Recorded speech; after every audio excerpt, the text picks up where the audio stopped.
all the news that looks good on TV, here's KWER Channel 69's #1 news team in the world, with anchor person, nosy person, weather person, high pressure, and sports person, sweaty pits. Here's Nose with the news. Good evening. Our lead story concerns a government study just out concerning what gay people have known all along. Rhinestones are an enhancer of a person's sexuality. Many gays and lesbians wear a few rhinestones to keep themselves in good sexual shape. Now that this study has come out, however, President Bush was seen wearing 2-foot-long dangling earrings. Wait a minute. This bulletin is just in from Albuquerque, New Mexico. UFIs, ultimately fun individuals, have been spotted all over this high mountain desert city. We have reporters stationed about the city, ready to fill you in on the queer phenomenon. First, to dance rather at the 11,000-foot summit of Sandia Crest on the eastern edge of the city. Hello, Nose. This is Dance Rather. The UFI scouting team arrived at the crest in a group of 17. Their leader, dubbed Caller Number 1, gave out a strange command, square up, and the other 16 fell into a four-sided military formation. He then started giving out more commands as some sort of country and western military march music played in the background. The group of 16, with amazing precision, performed the intricate basic maneuvers with no problem. It is reminiscent of a similar mountain invasion called Promenade Along the Rockies that took place in Denver in 1985. Oh, we have Barbara Walkendodge with a development at Tingley Beach near downtown Albuquerque. Barbara Walkendodge here at Tingley Beach near the Rio Grande.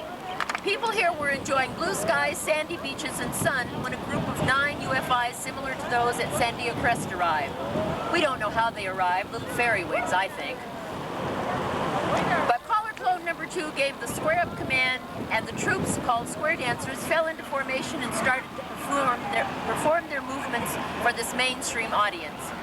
With nary a hitch. Parallels have been drawn between what we are seeing here today and what was observed in Miami casting a shadow in the sun in 1991.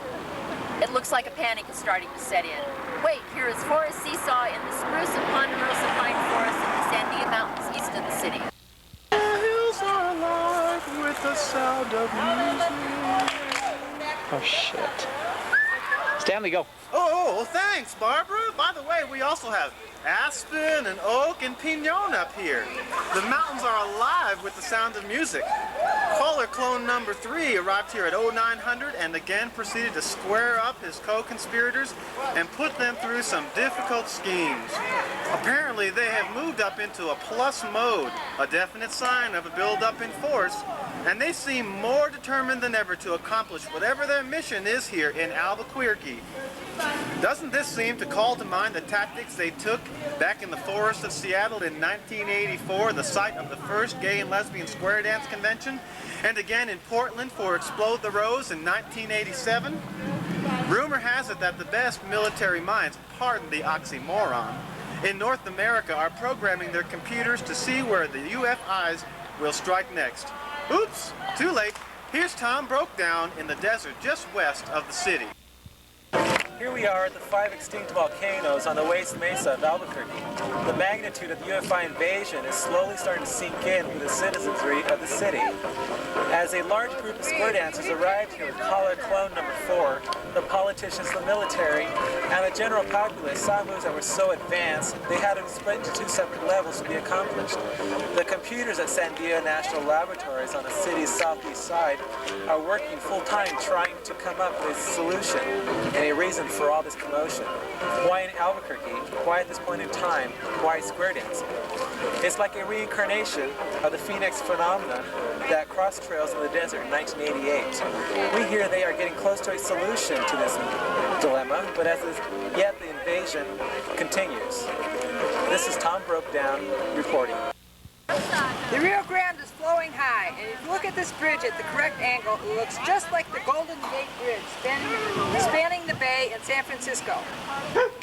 And the happenings here are a strange reflection on the happenings of the summer of 1986 in San Francisco, where people starred through the Golden Gate. Color Clone number 5 has brought some more troops here to do some more high-energy dancing, enough to challenge the mighty Rio Grande.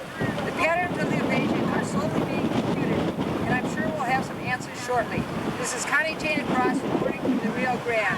Now to Zoom Donaldson at the Civic Center in downtown Albuquerque. Hello!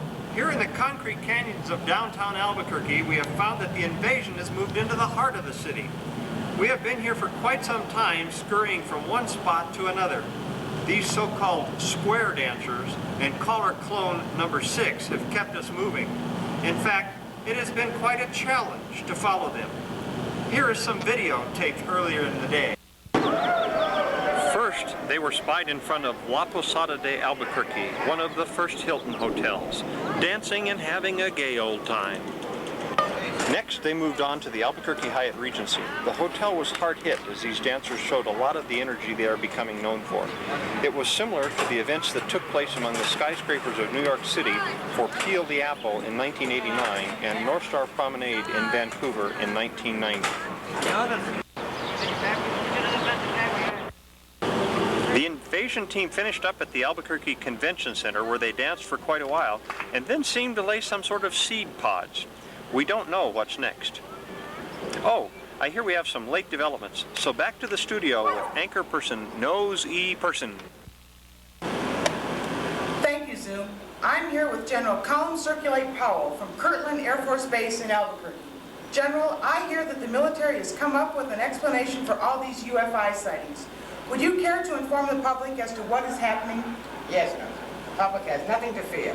The UFI square dancers are engaged in a very clever scheme to organize an invasion of Albuquerque.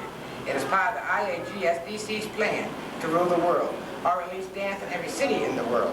It's a brilliant plan. And in fact, we have recognized their superiority, and therefore we have surrendered our forces and encourage everyone to be in Albuquerque for Diamonds in the Desert, July 3rd through July 5th, 1992.